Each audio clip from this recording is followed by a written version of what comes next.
ನಮ್ಮ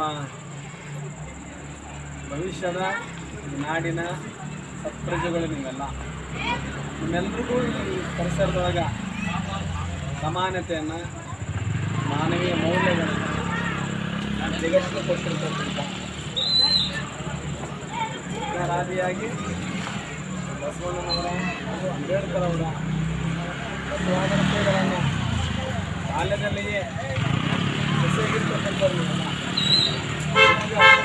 ಆ ತತ್ವ ಸಿದ್ಧಾಂತ ಆದರ್ಶಗಳನ್ನು ನಿಮಗೆ ನೀರೆಣಿಸುವ ಮೂಲಕ ಅವೆಲ್ಲವನ್ನು ಒಂದು ಸಸಿಗೆ ಏನು ಬೇಕಾಗ್ತದೆ ಬೆಳಿಲಿಕ್ಕೆ ಅಂಥದ್ದನ್ನು ನಿಮಗೆ ಸಿಹಿಗಿಂತ ಭಾಳಷ್ಟು ಸಿಹಿಯಾಗಿರ್ತಕ್ಕಂಥದ್ದು ಅದನ್ನು ನಿಮಗೆ ಉಣಬಡಿಸಿ ಆ ಮೂಲಕ ಹಿರಿಯರೇನು ಕನಸು ಕಟ್ಟಿದ್ರಲ್ಲ ಆ ಕನಸು ನನಸು ಮಾಡುವತ್ತ ಆಧ್ಯಾತ್ಮಿಕವಾಗಿ ಈ ಭಾಗದೊಳಗೆ ಯಾರಾದರೂ ನಿಜವಾದ ಅರ್ಥದಲ್ಲಿ ಸತ್ಯವಾಗಿ ಹೇಳ್ತೀನಿ ಮಾತು ನಿಜವಾದ ಅರ್ಥದಲ್ಲಿ ಬಸವಣ್ಣನವರು 12ನೇ ಶತಮಾನದಲ್ಲಿ ಏನು ಹೇಳಿದ್ರು ಸಮಾನತೆ ಅಂತ ತಿಳ್ಕೊಂಡು ಅದನ್ನು ತಮ್ಮ ಜೀವನದಲ್ಲಿ ತಮ್ಮ ಮನೆಯಿಂದ ಯಾರಾದರೂ ಇವತ್ತು ಪ್ರಾರಂಭ ಮಾಡ್ಯಾರಪ್ಪ ಅದು ಮುಂದುವರೆದ ಜನಾಂಗದಲ್ಲೇ ಅಂತ ಅನ್ನೋದಾದರೆ ಅದು ನಮ್ಮ ಮಲ್ಲಿಕಾರ್ಜುನ ಖಂಡಮ್ಮನವರು ಅಂತಕ್ಕಂಥ ನಾನು ಹೆಮ್ಮೆ ಹೇಳ್ತೀನಿ.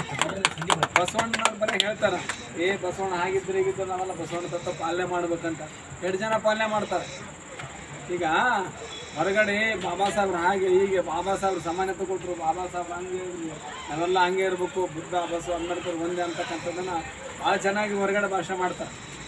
ಆದರೆ ಅದೇ ಸವರ್ಣೀಯ ಜನರು ತಮ್ಮ ಮನೆಯಲ್ಲಿ ಬಸವಣ್ಣ ತಪ್ಪನ್ನು ಹಾಕ್ಕೊಂಡಿರ್ತಾರೆ, ಅಂಬೇಡ್ಕರ್ನ ಹಾಕ್ಕೊಂಡಿರಲಿಲ್ಲ, ಅಂಬೇಡ್ಕರ್ ಭಾವಚಿತ್ರನ ಹಾಕೋದಿಲ್ಲ, ಫೋಟೋನ ಹಾಕೋದಿಲ್ಲ. ಆದರೆ ಇವತ್ತು ಖಂಡಮ್ಮನವರವರು ಅಂಬೇಡ್ಕರ್ ಚಿತ್ರ ಕೂಡ ಹಾಕ್ಕೊಂಡಿದ್ದಾರೆ, ಭಾವಚಿತ್ರವನ್ನು ನಾನು ನೋಡ್ಕೊತ ಬಂದೆ. ಇದು ಸಮಾನತೆ. ಕೆಲವು ಮಂದಿ ಹೇಳ್ತಾರೆ ಏನ್ರಿ ಬರೀ ಫೋಟೋ ಹಾಕ್ಕೊಂಡು ಸಮಾನತೆ ಅನ್ರಿ ಅಂತ. ಇಲ್ಲ, ಅದು ಒಂದು ದೋಟಕ, ಅದು ಫೋಕಸ್. ಅದು ನಿಜ ಜೀವನದಲ್ಲಿ ಅದನ್ನು ಅಳವಡಿಸ್ತಾ ಇದ್ದಾರೆ ಅನ್ನೋದು ಕೂಡ ನಾವು ಅವರ ಪ್ರತಿದಿನ ಅವರ ಜೀವನದಲ್ಲಿ ಅವರು ನಡ್ಕೊಳ್ತಾ ಇರ್ತಕ್ಕಂಥದ್ದು ನಮ್ಗೆ ಕಂಡು ಬರೋಕತ್ತದ. ನಾನು ಒಂದ್ಸಾರಿ ಬಂದಿದ್ದೆ ಮಲ್ಲಿಕಾರ್ಜುನ, ನೆನಪಿರ್ಲಿಕ್ಕಿಲ್ಲ, ನಾನು ಕೆಳಗಡೆ ಇನ್ನೂ ಇದಾಗಿತ್ತು ಎಲ್ಲ ಗೊತ್ತಿಲ್ಲ, ಬಂದಿದ್ದೆ. ಅವಾಗ ನಾನು ಬಂದು ಭೇಟಿ ಕೊಟ್ಟು ಹೋಗಿದ್ದೀನಿ. ಖುಷಿ, ಯಾಕಂದರೆ ಲಿಂಗೈಕ ತೋಟದ ಸಿದ್ಧಲಿಂಗಪ್ಪನವರ ನಮ್ಮ ಶಿಷ್ಯರವರು ಭಾಳ ಅಂದ್ರೆ ಭಾಳ ನೋಡಿ, ನಡಿಯೊಳಗೆ ಎರಡು ಒಂದಾಗಿರ್ಬೇಕು. ಆತ ನಿಜವಾದ ಶರಣ, ಬಸವಪ್ಪಗದು ಒಪ್ತದ ಅಂತಕ್ಕಂಥ ಮಾತು. ಅದನ್ನು ಅವರು ತಮ್ಮ ಜೀವನದಲ್ಲೇ ಅಳವಡಿಸ್ಕೊಂಡು ನೋಡಿ. ಇವೆಲ್ಲ ಕಂದಮ್ಮಗಳು ಪಾಪ ಅವು ಯಾಕೆ ಕುಂತವ ಗೊತ್ತಿಲ್ಲ, ಎದುರುಗಡೆ ಬಾಬಾ ಸಾಹೇಬ್ ಫೋಟೋ ನೋಡ್ತಾ ಇದ್ದಾರೆ, ಸ್ಮೃತಿ ಪಟ್ಟಣದಲ್ಲಿ ಅದು ಮೂಡ್ತದ, ಇರ್ತಕ್ಕಂಥ ಅಕ್ಷರಗಳನ್ನು ಒಂದೊಂದು ಅವ್ರು ಓದ್ತಾರೆ. ನಾನು ಸಣ್ಣವರಿದ್ದಾಗ ಹಿಂಗೆ ಅವ್ರು ಹೇಳಿದ್ರಲ್ಲ, ಹಿಂಗೆ ಒಬ್ಬ ಅಜ್ಜ ಇದ್ದ, ನಮ್ಗೆ ಈ ರೀತಿ ಹೇಳ್ಕೊಳ್ತಿದ್ದ ಅಂತಕ್ಕಂಥ ಅದು ಮುಂದಿನ ಪೀಳಿಗೆಯಲ್ಲಿ ಮಾತಾಡ್ತಾರೆ ಅಂತಕ್ಕಂಥ. ಹಾಗೇನೆ ನಮ್ಮ ಕಂದಮ್ಮನವರು ನೀವೆಲ್ಲ ನೋಡ್ರು, ಇವತ್ತು ನೀವು ಸಣ್ಣರಂತ ಕಾಣ್ತೀರಿ, ಇಲ್ಲ ಮುಂದಿನ ದಿನಮಾನದಲ್ಲಿ ನಾವು ಕೂತ ಜಾಗದಾಗ ನೀವೆಲ್ಲ ಕೂತಿರ್ತೀರಿ. ನಿಮಗೆ ಬೇಕು ಆದರ್ಶ ವ್ಯಕ್ತಿಗಳು. ಅದು ಬಾಬಾ ಸಾಹೇಬ್ರು ಹೇಳ್ಕೊಟ್ರು, ಬಸವಣ್ಣ ಹೇಳ್ಕೊಟ್ಟ, ಬುದ್ಧ ಹೇಳ್ಕೊಟ್ಟ ಅಲ್ಲ. ನೋಡಿ ಭಾಳ ಖುಷಿ ಪಡುವಂಥದ್ದು. ಇವನಾರವ ಅನ್ಬೇಡ, ಇವ ನಮ್ಮವ ಅಂತಕ್ಕಂಥದ್ದನ್ನು ಹೇಳಿ ಅನ್ನೋ ಮಾತನ್ನು ಬಸವಣ್ಣ 11ನೇ ಶತಮಾನದಲ್ಲೇ ಹೇಳಿದ್ರು ಅಂತಕ್ಕಂಥ ಮಾತು.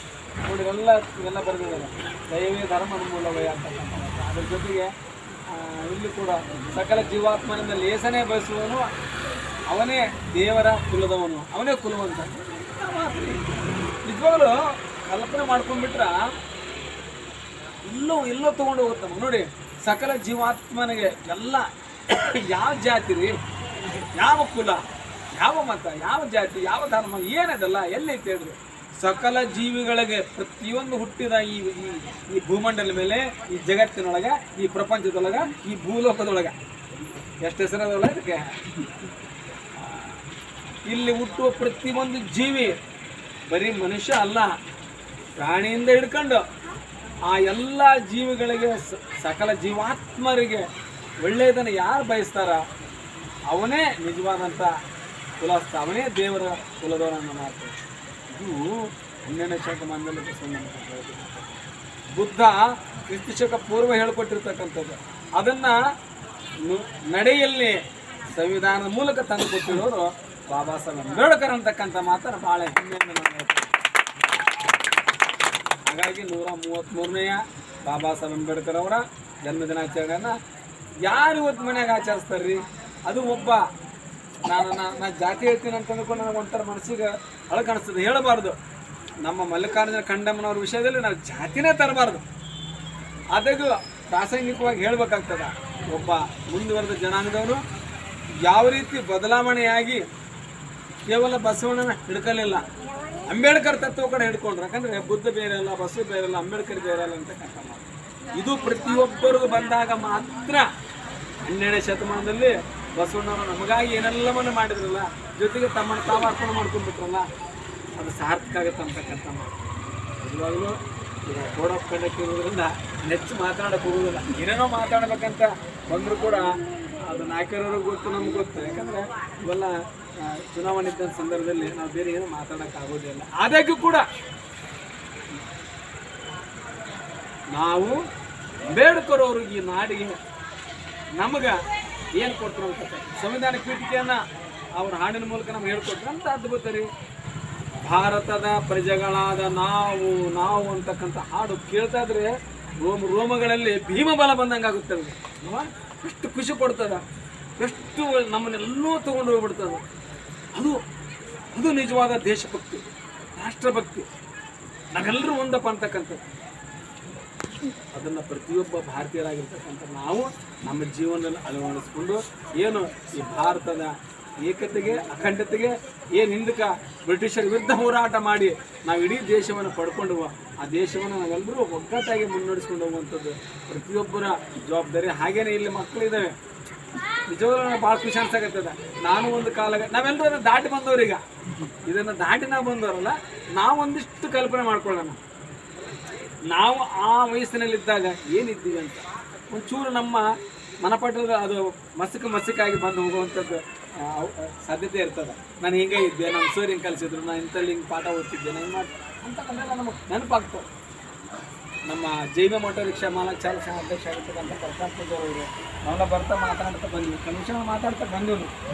ನಾವು ಅನಿಸ್ತದೆ ನಿಜವಾಗ್ಲೂ ದೇಶ ಇವತ್ತು 21ನೇ ಶತಮಾನ ನಾವು ಇದ್ದರೂ ಕೂಡ ಇನ್ನೂ ಜಾತೀಯತೆ ಹೋಗಿಲ್ಲ, ಅಸ್ಪೃಶ್ಯತೆ ಹೋಗಿಲ್ಲ, ಇನ್ನೂ ಎತ್ತಿ ನೀರು ಹಾಕ್ತಾ ಇದ್ದಾರೆ, ಇನ್ನೂ ಏನಲ್ಲ ಮನುಷ್ಯರನ್ನು ಮನುಷ್ಯರಂತೆ ಕಾಣ್ತಾ ಇಲ್ಲ. ಅದು ನಿಜವಾಗ್ಲೂ ನಮ್ಮ ದೇಶಕ್ಕೆ ಅಂಟಿರ್ತಕ್ಕಂಥ ದೊಡ್ಡ ಒಂಥರ ಅದು ರೋಗ ಅಂದ್ರೂ ಕೂಡ ತಪ್ಪಾಗಲಿಕ್ಕಿಲ್ಲ. ಏನು ಈ ವ್ಯವಸ್ಥೆ ನಮ್ಮನ್ನು ಆ ರೀತಿ ಮಾಡ್ಯದ. ಹಾಗಾಗಿ ಅದನ್ನು ನಾವು ತೊಡೆದಾಕಿದಾಗ ಮಾತ್ರ ಜಯಂತಿಗಳನ್ನ ಆಚರಣೆ ಮಾಡಿದ್ದಕ್ಕೂ ಕೂಡ ಸಾರ್ಥಕಂತದ. ಖಂಡಮ್ಮನವರೇ, ನಿಜವಾಗಲೂ ಬಸವ ಕೇಂದ್ರದ ಮೂಲಕ ರಾಜಾಪುರ ಗ್ರಾಮದೊಳಗೆ ಇಡೀ ಗ್ರಾಮಕ್ಕೆ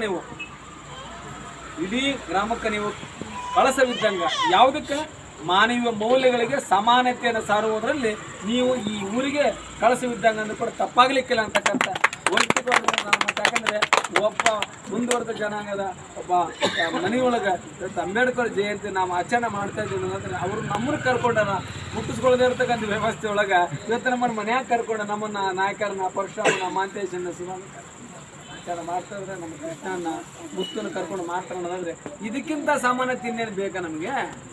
ಡಾಂಬಿಕತನ ಇಲ್ಲ ಇಲ್ಲಿ. ನಿಜವಾಗ್ಲೂ ಆಚಾರ ಅದ,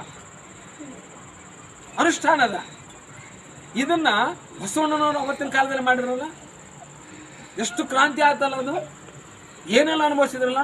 ಆದಾಗೂ ಕೂಡ ಅದಕ್ಕೆ ಒಂದು ಸ್ಪಷ್ಟತೆ ಸಿಗ್ತಾ ಇದೆ, ಸಿಗಲೇಬೇಕು ಕೂಡ. ಅಲ್ಲೆಲ್ಲ ಹೇಳ್ತಾ ಬೀಳ್ತಾ ಹೊಂಟದ. ಮುಂದಿನ ದಿನಮಾನದಲ್ಲಿ ಅದು ಏಕತೆ ಸಾಮಾನ್ಯತೆ ಬಂದೇ ಬರ್ತದೆ ಅಂತಕ್ಕಂಥದ್ದನ್ನು ಕೂಡ ಈ ಸಂದರ್ಭ ಹೇಳ್ತಾ, ನಾನು ಬಸವ ಕೇಂದ್ರದ ಒಬ್ಬ ಈ ಭಾಗದ ಕಾರ್ಯದರ್ಶಿ ಆಗಿರ್ತಕ್ಕಂಥ ಖಂಡಮ್ಮನವರು ನಿಜವಾದ ಅರ್ಥದಲ್ಲಿ ಅವ್ರ ಬಗ್ಗೆ ಅಷ್ಟು ಮಾತಾಡೋದು ಕೂಡ ಕಡಿಮೆ. ಆದರೆ ಜೊತೆಗೆ ಅವರೊಬ್ಬ ಕನ್ನಡದ ಕಟ್ಟಾಳು ಆತ. ಕನ್ನಡದ ಬಗ್ಗೆ ಎಷ್ಟು ಅಭಿಮಾನ ಅಂದರೆ ಅದಕ್ಕೆ ಶಬ್ದನೇ ಇಲ್ಲ. ರಾಜ್ಯೋತ್ಸವ ಬಂದರೆ ಸಾಕು, ಆತನ ವಾಹನದ ತುಂಬ ಕನ್ನಡದ ಧ್ವಜಗಳು ಹಾರಾಡ್ತಾ ಇರ್ತಾವೆ, ರಾರಾಸ್ತಿರ್ತವೆ. ಭಾಳ ಖುಷಿ ಕೊಡ್ತದ್ರಿ. ಅಂಥವ್ರು ಈ ಊರಿಗೆ ಒಬ್ಬರು ಮಾದರಿ. ಊರಿಗೆ ಅಷ್ಟೇ ಅಲ್ಲ, ನಮ್ಮ ಜಿಲ್ಲೆಗಾದ್ರೂ ಕೂಡ ತಪ್ಪಾಗ್ಲಿಕ್ಕಲ್ಲ. ಖಂಡಮ್ಮನವರು ಈ ಊರಿಗೆ ಅಷ್ಟೇ ಅಲ್ಲ, ಈ ಊರ ಹೆಸರನ್ನು ಜಿಲ್ಲೆಯಾದ್ಯಂತ ಅವ್ರು ಬೆಳಗ್ತಾ ಇದ್ದಾರೆ. ಕನ್ನಡದ ಮೂಲಕ ಕನ್ನಡದ ಒಂದು ಅವರು ಆ ರೀತಿ ಒಂದು ಆಚರಣೆ ಮಾಡೋದ್ರ ಮೂಲಕ ಜೊತೆಗೆ ಈ ರೀತಿಯಾಗಿರ್ತಕ್ಕಂಥ ಏನೋ ಸಾಮಾನ್ಯತೆ ಬಗ್ಗೆ ಚಿಂತನೆ ಮಾಡ್ತಕ್ಕಂಥ ಈ ವಿಚಾರಗಳನ್ನು ನಿಜವಾಗ್ಲೂ ಊರಿಗೆ ನೋಡಿ, ಒಬ್ಬ ವ್ಯಕ್ತಿ ಆ ವ್ಯಕ್ತಿ ಏನಾದರೂ ಬದಲಾವಣೆ ಮಾಡಿದ್ರೆ, ಆ ವ್ಯಕ್ತಿ ಏನಾದರೂ ಸಾಧನೆ ಮಾಡಿದ್ರೆ ಪ್ರಪ್ರಥಮವಾಗಿ ಹೆಸರು ಬರೋದು, ಕೀರ್ತಿ ಬರೋದು ಅವನ ಮನೆ, ಅವನ ಇರ್ತಕ್ಕಂಥ ಅವನ ಹಳ್ಳಿ ಅಥವಾ ಗ್ರಾಮ, ಆಮೇಲೆ ಅಥವಾ ಓಣಿ, ಆಮೇಲೆ ತಾಲೂಕು, ಆಮೇಲೆ ಜಿಲ್ಲೆ, ಆಮೇಲೆ ರಾಜ್ಯ, ಹಿಂಗೆಲ್ಲ ಬರ್ತದೆ. ಹಂಗೆ ನಾವು ವಿಚಾರ ಮಾಡ್ಕೊಂಡ್ರೆ ಒಬ್ಬ ಕಂಠಮನವನು ಅಂತಕ್ಕಂಥ ವ್ಯಕ್ತಿ ಈ ಭಾಗದೊಳಗೆ ಇದ್ದಪ್ಪ. ನಿಜವಾದ ಅರ್ಥದಲ್ಲಿ ಆತ ಬಸವಣ್ಣನವರನ್ನ, ಅಂಬೇಡ್ಕರ್ ವಿಚಾರಗಳನ್ನ ತನ್ನ ಮನ ಮತ್ತು ಮನೆಯಲ್ಲಿ ಕೂಡ ಭಾಳ ಮಂದಿ ಮನದಾಗ ಅರ್ಥ ಮಾಡ್ಕೊಂಡು ಮನ್ಯಾಗ ಬಂದು ಕೂಡಲೇ ವಸ್ತುಲ ಹೊರಗಾದ್ರೆ ಕಟ್ಟಿಟ್ಟು ಮತ್ತೆ ಒಳಗಡೆ ಬಂದಾಗ ತಾನ ಮಾಡ್ತಿರ್ತಾರೆ. ಆದರೆ ನಾವು ಕಂಡಮನವ್ರು ಹಂಗಲ್ಲ. ಮನಗಳಲ್ಲಿ ಇಟ್ಕೊಂಡಾನ, ಮನಸ್ಸಲ್ಲಿ ಇಟ್ಕೊಂಡಿದ್ದಾನೆ, ಮನೆಗೂ ಕೂಡ ಇಟ್ಕೊಂಡಿದ್ದಾನೆ ಮತ್ತು ಎಲ್ಲ ಮನೆ ಅಂಗಳದಲ್ಲೂ ಕೂಡ ಅದನ್ನು ಪಸರಿಸಲು ಆತ ಪ್ರಯತ್ನ ಪಡ್ತಾ ಇದ್ದಾನೆ ಅನ್ನೋದಾದರೆ ಇವಾಗಲೂ ಹೆಮ್ಮೆ ಪಡಬೇಕು. ಅಂಥ ಒಬ್ಬ ವ್ಯಕ್ತಿ ನಮ್ಮ ಜೊತೆಗೆ ಅದನ್ನು ನಾವು ಭಾಳ ಖುಷಿ ಕೊಡುವಂಥದ್ದು. ಅವರ ಚಿಂತನೆಗಳು, ಅವರ ವಿಚಾರಗಳು ಇನ್ನೂ ಹೆಚ್ಚೆಚ್ಚು ಜನರಿಗೆ ಮುಟ್ಲಿ. ಅವರೇನು ಇವತ್ತು ಏನೋ ಒಂದು ಒಳ್ಳೆಯ ಧ್ಯೇಯ ಇಟ್ಕೊಂಡು ಹೋಗ್ತಾ ಇದ್ದಾರೆ. ಬುದ್ಧರನ್ನು, ಬಸವಣ್ಣನವರನ್ನು, ಅಂಬೇಡ್ಕರ್ ವಿಚಾರಗಳನ್ನು, ಜೊತೆಗೆ ಲಿಂಗೈಕ್ಯ ತೋಂಟದ ಸಿದ್ಧಲಿಂಗ ಮಹಾಸ್ವಾಮಿಗಳು ಪರಮ ಭಕ್ತರಾಗಿ ಅವರೇನು ಇವತ್ತು ಹಿಡ್ಕೊಳ್ತಾ ಇದನ್ನು ಪೂಜ್ಯರ ಶ್ರೀ ಆಶೀರ್ವಾದಗಳು ಅವರೆಲ್ಲರಿಗೂ ಸಿಗಲಿ ಅಂತಕ್ಕಂಥ ಮಾತನ್ನು ಹೇಳಿ ಸುಭಾಸ ಬಂದ ತಕ್ಷಣ ಅದು ಕೂಡ ಹೋರಾಟಗಾರನೇ ನೋಡಿ. ಯೋಗ ಅಂತ ನೋಡ್ರಿ ದೇವವಾಣಿ ಆಗ್ಲಿಕ್ಕಂತದ. ಸತ್ಯಕ್ಕಾಗತ್ತಂತ ಅನ್ಕೊಳ್ಬೇಕು. ದೇವನೊಬ್ಬ ನಾಮ ಹಲವು, ಹೋಗ್ತಿರೋದಕ್ಕೆ ದೇವನೊಬ್ಬನೇ ನಾಮ ಹಲವು. ಆ ರೀತಿ ಆತನು ಕೂಡ ದೇವ್ರೆ ಒಳ್ಳೇದೊಳುವಾಗ ಒಳ್ಳೇದ ಅಂತಾರಲ್ಲ, ಸುಳ್ಳಲ್ಲ. ಸುಭಾಸ್ ಆಗಿರ್ಬೋದು, ಮತ್ತು ನಮ್ಮ ಮಾಜಿ ಅಧ್ಯಕ್ಷರು ಮತ್ತು ಮೆಂಬರ್ ಆಗಿರ್ತಕ್ಕಂಥ ರಾಮಣ್ಣವರಾಗಿರ್ಬೋದು, ನಾಲ್ಕರಂತೂ ಸೇನ್ ಪ್ರಶ್ನೆ ಇಲ್ಲ. ನಮಗೂ ಕೂಡ ಆಗಿರ್ತಕ್ಕಂಥ ತಾವೆಲ್ಲ ಯುವಕರಾದ್ರಿ, ತಾವೆಲ್ಲರೂ ಇಲ್ಲೇ ಬೆಳೆದಿದ್ರಿ, ಅವರ ಶಿಷ್ಯರಾಗಿ ತಾವು ಅದೇ ಅಂತಕ್ಕಂಥ ಕೂಡ ಹೇಳಿದ್ರು. ಅದೇ ರೀ ಕೊಡುಗೆ. ಮತ್ತೇನು ಜೀವನದಲ್ಲಿಲ್ಲ ನಾವೇನು ತಗೊಂಡಾಗಲ್ರಿ, ಸಾಧ್ಯನೇ ಇಲ್ಲ. ಏನು ನಮ್ಮಿಂದ ಬರಲ್ಲ. ನಾವೇನು ಇವತ್ತು ನಮ್ಮ ಬದುಕು ಆದರ್ಶವಾಗಿರ್ತದ, ನಮ್ಮ ಬದುಕಿನ ಹೆಜ್ಜೆಯ ಗುರುತುಗಳು ಮುಂದಿನವ್ರಿಗೆ ಅವು ದಾರಿದೀಪ ಆಗಬೇಕು, ಮುಂದಿನವ್ರಿಗೆ ಅದು ಮಾಡೆಲ್ ಆಗಬೇಕು. ಆ ನಿಟ್ಟಿನೊಳಗೆ ಮಲ್ಲಿಕಾರ್ಜುನ ಖಂಡಮ್ಮನವರು ಆ ರೀತಿ ಅವ್ರು ಮಾದರಿ ಆಗಿದ್ದರು, ಆಗ್ಯಾರ ಅಂತಕ್ಕಂಥ ಮಾತನ್ನು ಹೇಳಿ ನನಗೆ ಮಾತಾಡೋಕ್ಕೆ, ಜೊತೆಗೆ ನನ್ನ ಬಗ್ಗೆ ಭಾಳಷ್ಟು ಪ್ರೀತಿ ಇದ್ರು. ನನಗೆಲ್ಲ ಒಂದು ಕಡೆ ಖಂಡಮ್ಮವ್ರು ಕರೀತಾರಂದ್ರೆ ಬರ ಅವ್ರು ಚೂ ನನಗೆ ಸರಿ ಬರ್ಬೇಕಂತ ಸಾಕು, ನಾನು ಬಂದುಬಿಡ್ತೀನಿ. ಕಾಣಿಷ್ಟೇ ಅವರಲ್ಲಿ ನಿಜವಾದ ಅರ್ಥದಲ್ಲಿ ಅವರು ಆ ರೀತಿ ಅದಾರ. ಅವರು ಆ ರೀತಿ ಅದ ನಮ್ಮ ರೀತಿಯಲ್ಲಿ ಕರ್ಕೊಂಡ್ಬರುವಂಥ ಮನಸ್ಸು ಮಾಡುತ್ತಾಗೆ ಮತ್ತೇನು ಹೇಳಿ ಅವರ ಏನು ಪ್ರಗತಿಪರ ವಿಚಾರಗಳು ಅದೇನು ಹಾಕ್ಕೊಳ್ತಾ ಇದ್ದಾರೆ ಅವೆಲ್ಲ ಹಾಗೆ ಮುಂದುವರಲಿ. ಎಲ್ಲ ದಾರ್ಶನಿಕರು ಅವರಿಗೆ ಶಕ್ತಿ ತುಂಬಲಿ. ಮತ್ತು ನಿಮ್ಮ ಸಹಕಾರ, ಊರಿನವರು ಹಿರಿಯರ ಆಶೀರ್ವಾದ, ಸಹಕಾರ, ಮಾರ್ಗದರ್ಶನ ನಿರಂತರವಾಗಿ ನಮ್ಮ ಸಿಗಲಿ ಹಾಗೆ ಅಂತ ಹೇಳಿ ಇಲ್ಲಿಯವರೆಗೆ ಕಂಡಮ್ನವರು ನಡೆದು ಬಂದ ದಾರಿಯ ಬಗ್ಗೆ ಅವರು ಸಕಲ ಕುಲಬಾಂಧವರನ್ನ, ಎಲ್ಲ ಜಾತಿ ಎಲ್ಲವನ್ನು ಒಂದೇ ಅಂತಕ್ಕಂಥ ದೃಷ್ಟಿಯನ್ನು ಹೊಂದಿದಂಥ ಈ ಕಂಡಮ್ನವರಿಗೆ ಸಾಕಷ್ಟು ಕೆಲವು ಸೂಚನೆಗಳನ್ನು, ಕೆಲವು ಆಶೀರ್ವಾದ ರೂಪದಲ್ಲಿ ಹಿಂಗೆ ಇರಬೇಕು, ಹಿಂಗೆ ಇಲ್ಲ ಅಂತಕ್ಕಂಥ ನುಡಿಗಳನ್ನು ಹೇಳುವುದರ ಮುಖಾಂತರ 1900 ಸ್ವತಂತ್ರ ಭಾರತದ ಪ್ರಥಮ ಕಾನೂನು ಮಂತ್ರಿಯಾಗಿ ದೇಶಕೋಶವನ್ನು ಸುತ್ತುತ್ತಾ ನಮಗೆ ಸಂವಿಧಾನವನ್ನು ಕೊಟ್ಟಂಥ BR ಅಂಬೇಡ್ಕರ್ ಅವರು 1955ರಲ್ಲಿ ಅಸ್ಪೃಶ್ಯತಾ ನಿವಾರಣಾ ಕಾಯ್ದೆಯನ್ನು ಜಾರಿಗೆ ತಂದರು. ಇನ್ನಿದು ಸಾಧ್ಯ ಆಗುವುದಿಲ್ಲ ಅಂತ ತಿಳ್ಕೊಂಡು ನಂತರ ಇನ್ನೊಂದು ಮಾಡಿದರು ಅವರು, ಮಹಿಳಾ ಸಮಾನತಾ ಕಾಯ್ದೆಯನ್ನು ಲೋಕ ಸಭೆಯಲ್ಲಿ ಅಂದ್ರೆ ಸಂವಿಧಾನ ಸಂಸತ್ತಿನಲ್ಲಿ ವಿಷಯ ಮಂಡನೆಯನ್ನು ಮಾಡಿದಾಗ ಆದ್ರೆ ಹಿಂದೂ ಮಹಿಳಾ ಸಮಾನತಾ ಕಾಯ್ದೆ ಪಾಸ್ ಮಾಡಬಾರ್ದು ಅಂತ ತಿಳ್ಕೊಂಡು ಸವರ್ಣೀಯರ ಅದನ್ನು ಖಂಡನೆಯನ್ನು ಮಾಡಿದರು. ಅದಕ್ಕೆ ಅದು ಮಹಿಳಾ ಸಮಾನತಾ ಕಾಯ್ದೆ ಪಾಸ್ ಆಗದೆ ಹಾಗೆ ಉಳಿತು. ಅವಾಗ ಅವ್ರಿಗೆ ಭಾಳ ನೋವಾತು, ಮನಸ್ಸಿಗೆ ಭಾಳ ನೋವಾತು. ಹಂಗಾದ್ರೆ ಅಸಮಾನತೆಯನ್ನು ಸಾರುವಂತಹ ಮನುಗ್ರಂಥ, ಈ ಮನುಗ್ರಂಥವನ್ನೇ ಸುಟ್ಟು ಹಾಕಿಕೊಡ್ಬೇಕಂತ ತಿಳ್ಕೊಂಡು ಫಸ್ಟಿಗೆ ಅವರು ರಾಜೀನಾಮೆಯನ್ನು ಕೊಟ್ಟರು. ತಮ್ಮ ಮಂತ್ರಿ ಪದವಿಗೆ ರಾಜೀನಾಮೆಯನ್ನು ಕೊಟ್ಟು ಸಂಸತ್ತಿನೊಳಗೆ ಮನುಗ್ರಂಥವನ್ನೇ ಸುಟ್ಟು ಹಾಕಿದರು. ಆ ಮನುಗ್ರಂಥವನ್ನು ಸುಟ್ಟು ಹಾಕಿದ್ದರಿಂದ ಇವರಿಗೆ ಆಧುನಿಕ ಮನು ಅಂತ ಬಿರುದನ್ನು ಕೊಟ್ಟರು. ಅಂತಹ ಮಹಾನ್ ವ್ಯಕ್ತಿಯ ಒಂದು ಇವತ್ತು ಜನ್ಮ ದಿನಾಚರಣೆಯ ಮುಖಾಂತರ ನಾವೆಲ್ಲರೂ ಒಂದೇ ಅಂತಕ್ಕಂಥ ಭಾವನೆಯನ್ನು ಸಮಸ್ತ ಕಳಸಾಪುರಿನ ಜನತೆ ಹೊಂದಬೇಕು ಅಂತಕ್ಕಂಥ ಒಂದು ಆತನ್ನ ತಮ್ಮ ಹೃದಯ ಮಂದಿರದಲ್ಲಿ ಇಟ್ಟುಕೊಂಡು ನಮಗೆಲ್ಲ ಮಾರ್ಗದರ್ಶನ ಮಾಡುವುದರ ರೂಪದಲ್ಲಿ ನಾವೆಲ್ಲರೂ ಒಂದೇ ಅಂತಕ್ಕಂಥ ಮಾತನ್ನು ತಾಳಿದಂಥ ಕಂಡಮ್ನವರು ಇಂಥ ಒಂದು ಸಂದರ್ಭವನ್ನು ಧರಿಸಿ ನನಗೆ ಮಾತನಾಡಲು ಅವಕಾಶ ಮಾಡಿಕೊಡುವುದರ ಜೊತೆಯಲ್ಲಿ ನಮಗೆ ಬಿ ಆರ್ ಅಂಬೇಡ್ಕರ್ ಅವರ ಜನ್ಮ ದಿನಾಚರಣೆಗೆ ಆಗಮಿಸಿದಂಥ ಸರ್ವರನ್ನು ಅವರು ಸನ್ಮಾನಿಸುವಂಥ ರೀತಿಯನ್ನು ನೋಡಿದರೆ ನಮಗೆ ಅಷ್ಟೇ ಅಲ್ಲ ಇಡೀ ಕಳಸಾಪುರದ ಜನತೆಗೆ ಮತ್ತು ಹಿರಿಯರಿಗೆ ಹೆಮ್ಮೆಯ ವಿಷಯವಾಗಿದೆ. ಆದರೆ ಕಂಡಮ್ನವರವರು ಎದಕ್ಕೆ ಕರೆದರೂ ಕೂಡ ನಾವು ಆತು ಸಂತೋಷ್ ಅವರಾತು ರಾಮಣ್ಣವರಾತು ಇವರಂತೂ ನಮ್ಮ ಹುಡುಗರು ಸದಾ ಅವ್ರಿಗೆ ಬೆನ್ನೆಲುಬಾಗಿ ನಿಂತಿರ್ತಾರೆ. ಆದರೆ ಮುಂದೆ ಅವರು ಹೆಚ್ಚಿನ ಒಂದು ವಿಷಯವನ್ನು ಸಮಸ್ತರಿಗೂ ತಿಳಿಸುವುದರ ಜೊತೆಗೆ ನಾವು ಕೂಡ ಅದೀವಿ ಅಂತಕ್ಕಂಥ ಮಾತನ್ನು ಹೇಳಿ ಈ ಒಂದು ಕಾರ್ಯಕ್ರಮಕ್ಕೆ ಎಲ್ಲರನ್ನೂ ನಾನು ಮತ್ತೊಮ್ಮೆ ಅವರಿಗೆ ಅಭಿನಂದನೆಯನ್ನು ಸಲ್ಲಿಸಿ ಪುನಃ ಇಂಥ ಕಾರ್ಯಕ್ರಮಕ್ಕೆ ನಮ್ಮ ಕಂಡಮ್ನವರವರಿಂದನೇ ಆಹ್ವಾನ ಹೋಗ್ತದೆ. ಕಾರಣ ಎಲ್ಲ ಸಮಸ್ತರಿಗೂ ನಾನು ತಿಳಿಸುವುದಿಷ್ಟೇ. ಅವ್ರು ಹೇಳಿದ್ರಂದ್ರೆ ಇಡೀ ಕಳಸಾಪುರ ಜನತೆನೇ ಹೇಳ್ಯಾರ ಅಂತ ತಿಳ್ಕೊಂಡು ಅವ್ರಿಗೆ ಮನ್ನಣೆಯನ್ನು ಕೊಟ್ಟು ಆ ಕಾರ್ಯಕ್ರಮದಲ್ಲಿ ಭಾಗವಹಿಸಬೇಕು ಅಂತ ಮಾತನ್ನು ತಮಗೆಲ್ಲರಿಗೂ ನಾನು ನಿವೇದನೆಯನ್ನು ಮಾಡಿಕೊಂಡು ತಮಗೂ ಕೂಡ ಅಭಿನಂದನೆಯನ್ನು ಸಲ್ಲಿಸಿ ಈ ಒಂದು ಕಾರ್ಯಕ್ರಮವನ್ನು ಈ ಶುಭ ಸಂಜೆಯಲ್ಲಿ ಮುಕ್ತಾಯ ಮಾಡುವುದಿಲ್ಲ, ಇನ್ನು ಮುಂದೆ ನಿರಂತರವಾಗಿ ಬೆಳೀಲಿ ಅಂತ ಮಾತನ್ನು ಹೇಳಿ ಇದಕ್ಕೆ ಪೂರ್ಣಾನುದಾನವನ್ನು ನೀಡ್ತೇನೆ. ನಮ್ಮ ನಿಮ್ಮೆಲ್ಲರ ಕನ್ನಡಕ್ಕಾಗಿ ಕೆ ಗೋಕಾಕ್ ವರದಿ 1982ನೇ ಇಸ್ವಿಯಲ್ಲಿ ಡಾಕ್ಟರ್ ರಾಜ್ಕುಮಾರ್ ಹಾಗೂ ನಾವು ಕೂಡಿ ಮೈಸೂರಿನಲ್ಲಿ ಹೋರಾಟವನ್ನು ಮಾಡಿದ್ದೇವೆ. ನಾವು ಇವತ್ತು ಡಾಕ್ಟರ್ ರಾಜ್ಕುಮಾರ್ ಅವರಿಲ್ಲ ಅಂದ್ರೆ ಸಹಿತ ಅವರು ಹಾಕಿದಂಥ ಒಂದು ಜ್ಞಾನ, ಒಂದು ಮಾರ್ಗದರ್ಶನ ನಮ್ಮ ನಿಮ್ಮೆಲ್ಲರ ಹೃದಯದಲ್ಲಿ ಹೊಂದಿಸ್ತಾ ಇದೆ. ಹಾಗೆ 24ನೇ ತಾರೀಕಿನ ದಿವಸ ಡಾಕ್ಟರ್ ರಾಜ್ಕುಮಾರ್ ಅವರ ಹುಟ್ಟುಹಬ್ಬದ ದಿನ. ಆದರೆ ಪ್ರತಿ ವಾರದಂತೆ ನಾವು ಭಾನುವಾರ ಆ ಕಾರ್ಯಕ್ರಮ ಹಮ್ಮಿಕೊಳ್ತಾ ಇದ್ದೇವೆ. ಅದಕ್ಕೆ ಮುಂದಿನ ಭಾನುವಾರ ಡಾಕ್ಟರ್ ರಾಜ್ಕುಮಾರ್ ಅವರ ಜನ್ಮದಿನದ ಹಬ್ಬವನ್ನು ಆಚರಿಸ್ತಾ ಇದ್ದೇವೆ. ಅದಕ್ಕೆ ತಾವೆಲ್ಲರೂ ಅದಕ್ಕೆ ಬರಬೇಕು. ಯಾಕಂದರೆ ಡಾಕ್ಟರ್ ರಾಜ್ಕುಮಾರ್ ಅವರು ಎಲ್ಲರೂ ಭಾವ ಒಂದೇ ಅವ್ರದ್ದು. ಅವರು ಕನ್ನಡಕ್ಕಾಗಿ ತಮ್ಮ ಜೀವನವನ್ನೇ ತ್ಯಾಗ ಮಾಡಿದಂಥ ಮಹಾನ್ ವ್ಯಕ್ತಿ. ಯಾವ ಕಾರಣಕ್ಕೂ ಸಿರಿಗೂ ಇದಕ್ಕೂ ಹೋಗದವರಲ್ಲ, ಎಲ್ಲಿ ಹೋಗಲಿಲ್ಲ. ಕನ್ನಡಕ್ಕಾಗಿ ತನ್ನ ಜೀವನವನ್ನೇ ತ್ಯಾಗ ಮಾಡಿದಂಥ ಮಹಾನ್ ವ್ಯಕ್ತಿ. ಅವರು ಕೂಡ ಸಹಿತ ನಾವು ಹೋರಾಟವನ್ನು ಮಾಡಿದ್ದೇವೆ. ಇವತ್ತು ನೆನೆಸ್ಕೋಬೇಕಾಗ್ತದೆ. ನಾವು ಅಕಸ್ಮಾತಾಗಿ ಆ ಟೈಮ್ದಲ್ಲಿ 82ನೇ ಇಸ್ವಿಯಲ್ಲಿ ನಾವು ಮೈಸೂರಿಗೆ ರಾಮಸ್ವಾಮಿ ಸರ್ಕಲ್ನಿಂದ ಅದು ಕೆಳಗಡೆ ಅರಮನೆ ಕಡೆ ಮೆರವಣಿಗೆ ಬರ್ತಾಯಿತ್ತು. ಏನು ಅಂತ ಕೇಳೋದು ನಾವು, ಇದು ಹೀಗೆ ಕನ್ನಡಕ್ಕಾಗಿ ಹೋರಾಡ್ತಾ ಇದ್ದಾರಂತ. ಅದಕ್ಕಿಂತ ಪೂರ್ವ ಕನ್ನಡನೂ ನಮಗೆ ಗೊತ್ತಿತ್ತು, ಆದರೆ ಯಾವ ರೀತಿ ಅದನ್ನು ಹೋರಾಟ ಮಾಡಬೇಕು ಏನು ಅನ್ನೋದು ಗೊತ್ತಿದ್ದಿಲ್ಲ. ಆದರೆ ಅದನ್ನು ಕೇಳಿ ನನಗೆ ಭಾಳ ಖುಷಿ ಆಯಿತು. ಆ ಕಾರ್ಯಕ್ರಮದಲ್ಲಿ ನಾವೆಲ್ಲ ಧುಮುಕಿಬಿಟ್ಟಿವಿ. ಧುಮುಕಿದಾಗ ನಮ್ಮ ಸುಮಾರು 150 ಜನ ನಾವೆಲ್ಲ ಇದ್ದೀವಿ.